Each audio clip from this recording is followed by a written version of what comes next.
Hey guys, welcome back to Tamiya Legends, and once again thank you for stopping by. So it's Monday mail call again. We've got a job lot of goodies to show you, some really cool stuff as well. Just before we get into the detail of what's arrived, I just want to give a massive shout out to Adam and Ben Flynn. I got a lovely message off them saying that these videos have got them back into the hobby after many years, which is awesome because that's why we do this. So keep up the good work, guys. Right, let's have a look at this lot. Right, I'll show you the boring stuff first. So I'm not sure if I did this in the last video, but we've now got the GPS speedo, which is cool. I've used it a couple of times on videos and it seems to work great, so that's cool. We've got some Tamiya grease. I've been using like hobby store grease and I found it too thick, so I ordered some proper Tamiya stuff. I just like this stuff. Got a trusted Tamiya masking tape, and we bought some cheap and cheerful Dean's connectors.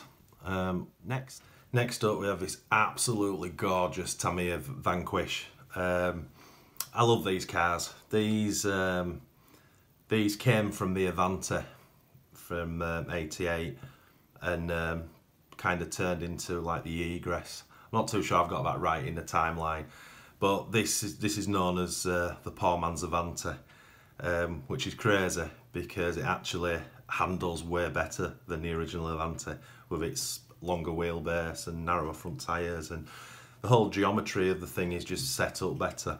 Anyway, we'll do a separate video on this. It's in overall decent condition, but it needs a full strip down, and there's some parts on it that are not quite right, and there's some improvements I need to make to it. But I'm super excited about running this thing because I've never actually ran one. So that's going to be really cool. So I've got the brand new tyres on order, and that's about all I need really. I've got everything else here. So let's show you what's next.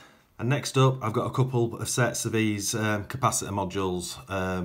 Now I've been told that these are going to fix my Hobbywing 1060 speedos and stop them going into limp mode.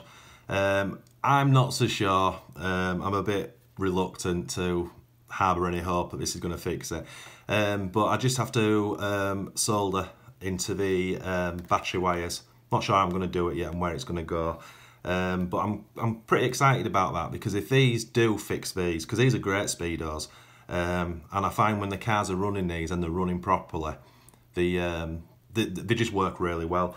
So this will be a separate video at some point, but I am sort of really excited. I want to kind of do a video where I put a standard one in and I just show you the car running and just show you it going into limp mode. Then we'll turn the on and off switch off, which kind of resets it. Then we'll power it again and it'll go into limp mode a lot quicker. But what I'll do is I'll have one of these made up at the side, and then once it's doing it, we'll whip it out, we'll put the new one in with these caps, and we'll just run it with the complete same setup and see if it fixes the problem. So shout out to Takis for showing me where to buy these from, and yeah, I look forward to this video. Next up, I finally got my new Rain 320 amp unlimited brush speedo. This is the one I blew up on the using the Reedy when the Reedy hot competition motor when I messed with the timing, and I shouldn't have done. So these are absolutely quality speedos. I absolutely love them, and they're cheap as chips. So I'm really hoping that this one's going to be as good as the last one I got. So obviously with this now, this is bought with the view to first of all stick the TRF Acto tuned motor in the top force, do some runs with that, and then get the Reedy back in and just see what it can actually do. So I love this speedo. And just on that, I ordered a set of the speed gear set for the top force as well, because I've been told that this can make a hell of a difference. So I've done a video which you've not seen yet, which is running the top force with the full 4370 kV brushless on 2S, and on the video I go from I do a GPS test using the 17 tooth pinion, and then I change it out for the 21 tooth pinion. I can't remember, it's about 4 miles an hour difference. It makes a big difference, but I've been told that this makes a bigger difference. So this will just be a straight swap into the top force, and we'll GPS it and actually see what difference this makes. What's next? Next up, got some Egress, full set of Egress tyres. As a lot of you know, I'm doing what I'm calling the DF01 projects, and it's basically with a view to turn a top force standard into an Evolution lookalike. Now, as I said, it'll never be an Evolution, and because of that, I'm kind of going away from it, and I'm probably going to do something slightly different. I'm not too sure yet. I might not go down with the standard Top Force wheels and tyres, and I was going to dye the wheels. I might be going away from that now and going with the Egress black wheels and tyres. That'll make sense in a little bit when I show you what else I've got. But I've got these anyway, so I'm not making my mind up yet until it's time to start it. So they're cool, and just on that, for the DF01 project, I've got the centre one-way diff set for it. Sorry, not diff set, centre one-way set for it. So that's going to be pretty cool. So when the car's going together, full carbon and everything else, that's going to be pretty cool to do. So yeah, I'll show you what's next. And finally, probably my favourite delivery this time round. Now, I said I wasn't going to do this with the Top Force lookalike because it costs a fortune to change these things over.